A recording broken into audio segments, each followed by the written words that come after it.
Content de vous revoir, j'ai eu le temps de regarder quelques animés, et laissez-moi vous dire qu'il y aura des pépites. Mon nom est toujours Oshio, comme d'habitude, le petit like ça fait plaisir et ça aide beaucoup, et mettez dans les commentaires lequel des animés vous a le plus convaincu, bref, vous êtes là pour la vidéo, alors c'est parti. Entrée en scène, je vais vous parler de Guilty Crown, une pépite ou que dire, une masterclass. Nous sommes en 2039 à Tokyo, 10 longues années se sont écoulées depuis la désastreuse épidémie d'un virus non identifié nommé Apocalypse. Cet événement est connu sous le nom de Noël perdu. À présent, le Japon est sous le contrôle d'une multinationale appelée GHQ. On va suivre Shu Oma, un jeune lycéen de 17 ans qui va avoir sa vie chamboulée de tout au tout. Et tout ça à cause d'une glace. Ah, sacrée glace. En vrai, il va faire la rencontre de Inori, membre d'un groupe d'une guérilla connue sous le nom de Croque-Mort, dont les membres pilotant des armures mecha résident à l'autorité mise en place se battant contre le gouvernement. Inori demande à Shu de livrer quelque chose au chef des Croque-Morts, et le précieux objet va se briser conférant le pouvoir du roi à Shu. Et il est alors temps pour Shu d'emprunter une voie remplie d'obstacles. Entre action, psychologie, vous serez servi pendant 22 épisodes. Ce que j'ai adoré dans cette série, c'est comme vous le savez, des intrigues qui sont totalement imprévues et surtout beaucoup de charisme dans le chara design qui fait qu'on s'attache beaucoup aux persos. Enfin bon, après, qui sont les méchants et les gentils, ça dépend du point de vue. C'est aussi ce que l'anime nous inculque ou pas. Bref, en termes de bouleversement, vous serez ravis. Vous qui cherchez un anime et que vous ne voulez pas vous ennuyer devant, eh bien cet anime est fait pour vous. Non sérieux, en 22 épisodes, il n'y a pas une seule pause ou de temps mort, ils ont vraiment fait fort. Bref, Guilty Crown jouit de 22 épisodes et de pur plaisir qui plus est. Ce dernier touche pour thème combat, école, méca, post-apocalyptique et pour genre action, drame, psychologie, romance, science-fiction. Fait par le studio d'animation Production IG et la 3D par Domé et Orange. Ne vous en faites pas, il n'y a pas de CGI à gogo, pour être honnête, on ne le voit presque pas finalement, voire même pas du tout. Il est disponible d'ailleurs sur Netflix. Polemiya, vous connaissez sûrement cette romance, mais pour ceux qui connaissaient juste de nom ou de visuel, il serait peut-être temps d'aller voir cette masterclass. Désolé, je me suis emporté. Nous, on va suivre Izumi Miyamura, qui est une personne très réservée. Il est considéré comme un otaku avec des grandes lunettes, etc. La classique quoi. Avec son air timide et son comportement repoussant, personne n'ose lui parler. Alors qu'en vrai, c'est une crème ce gars, sérieux. Oui, enfin bon, bref. Il cache juste sa vraie identité, il est serviable, gentil, possédant 9 piercings cachés derrière ses longs cheveux et un tatouage le long du dos et à l'épaule gauche. Et un jour, Hori, une fille de sa classe et Miyamura se croisent en dehors de l'école par pur hasard et se voient en réel. Réalité, face visible du coup, vous avez compris le truc. On va suivre le quotidien de Hori et de Miyamura avec le temps. Ils vont se connaître un peu plus, etc. mais l'histoire ne se concentre pas juste sur eux. Tous leurs environnements sont en interaction avec nos personnages principaux et on va même parfois voir d'autres histoires d'amour, de potes, histoire qu'on connaisse un peu plus les personnages secondaires qui nous accompagnent. Franchement, en termes de romance, c'est l'un des meilleurs et elle est réaliste. Les choses vont petit à petit et puis comme dans toutes les romances, on nous rappelle les vraies valeurs des petites choses de la vie. Avec de la comédie pour pimenter le tout, vous ne serez pas déçus en regardant cet animé. Donc si vous voulez profiter, ne plus stresser et être de bonne humeur, n'achetez pas un anti-stress mais regardez cet animé. Et c'est gratuit en plus. Polemiya touche pour genre comédie, romance, school life, shonen, slice of life et pour thème amitié, amour, école, quotidien. Fait par le studio d'animation Cloverworks, disponible sur Wakanim et Crunchyroll. Bon, cet animé est assez vieux. Je vous parle des années 90. Et oui. Mais vous savez quoi? De temps en temps, ça fait plaisir de sortir de sa zone de confort. Pourquoi je vous présente Yu Yu Hakusho. Nous, on va suivre Yusuke Urameshi, qui est décrit comme un délinquant qui ne fait que se battre, en gros, sans réellement de futur. Mais il a tout de même un bon fond, car il va pourtant sauver la vie d'un petit garçon qu'il l'avait croisé auparavant. Mais malheureusement, il se fait écraser et meurt sur le coup. Et c'est la fin de cet animé. Il touche pour genre action, aventure, comédie, et c'était une blague. Ouais, non, je sais, c'était nul. Cependant, sa mort imprévue pose problème à Enma Junior, le fils du juge des enfers. Il décide alors de lui faire passer un test pour juger de ses qualités. S'il réussit ce test, il pourra ressusciter et deviendra un détective du monde des esprits. Afin de combattre avec son guide spirituel Bontan, la mascotte de l'animé quoi.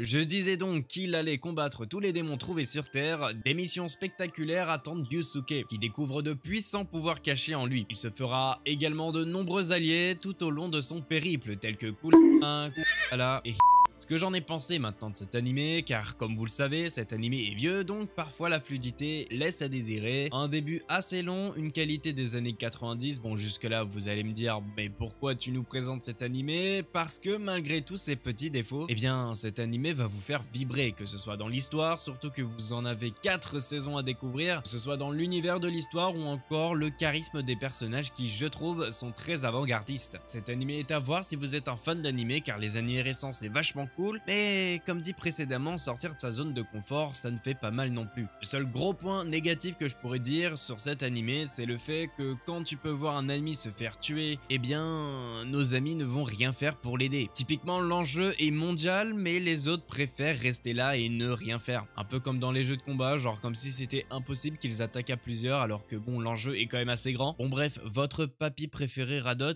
tout ce que j'en ai à dire pour conclure mon avis, c'est que l'un des points forts de l'animé qui est assez précurseur en mon sens pour un shonen des années 90, c'est qu'il est très loin du conflit dualiste entre le bien et le mal. Les antagonistes ne font pas le mal parce que c'est marrant de faire le mal, les actions ont toujours une raison, plus ou moins profonde certes, mais qui ont tendance à rendre compréhensibles leurs actions, et ça change beaucoup des shonen mainstream actuels, type MHA, Black Clover, Hunter x Hunter, bon...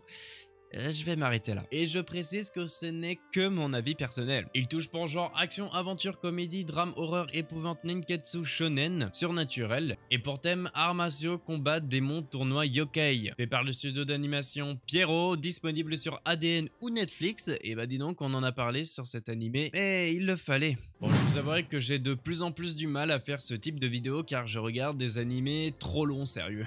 Mais par contre, la qualité est au rendez-vous, surtout avec celui-ci. On m'a souvent reproché de présenter que des animés fantastiques, et bah là il n'y a pas du tout de ça. Tout est réaliste, bon c'est bien, mais ça parle de quoi? Nous on va suivre Coco Hekmatiar, une marchande d'armes travaillant dans une société active, le HCLI. Elle voyage avec son équipe composée pour la plupart d'anciens combattants et vend ainsi des armes. Cependant dans ce domaine-là, eh bien la vie n'est pas toute rose, car des opposants vont très vite voir le jour comme la CIA, d'autres marchands d'armes pas très gentils ou encore des gangs de mafia et autres. Bon, en gros, si on fait un récap, ils font le tour du monde pour vendre des armes, mais sur la route, beaucoup de choses peuvent se passer, comme des fusillades, des prises d'otages, etc. Ouais, bon, une vie normale, quoi. Comme vous l'aurez compris, cet animé ne va pas être de tout repos. Beaucoup d'action aura lieu et surtout beaucoup de stratégie, car ça reste du commerce. Et donc, il faut savoir répondre à ses opposants. Encore à la CIA, pour continuer à vivre de ce métier. Sa dernière recrue est Yonatar Mar, un enfant soldat à l'apparence impassible et étranger, qui, ironiquement, déteste les armes et la violence. Et en réalité, le jeune Yona est à la recherche du trafiquant d'armes responsable de la mort de sa famille et va ainsi s'intégrer dans l'équipe de Coco et suivre ses escapades dans le monde entier. Franchement, cet animé est une masterclass, de par déjà le relationnel entre les membres car ils risquent à chaque mission tous leur vie. On a une vraie ambiance, vous n'allez clairement pas vous ennuyer devant cet animé. Tous les personnages ont un rôle dans l'histoire et surtout une importance. Ils ne sont pas tous OSEF et ça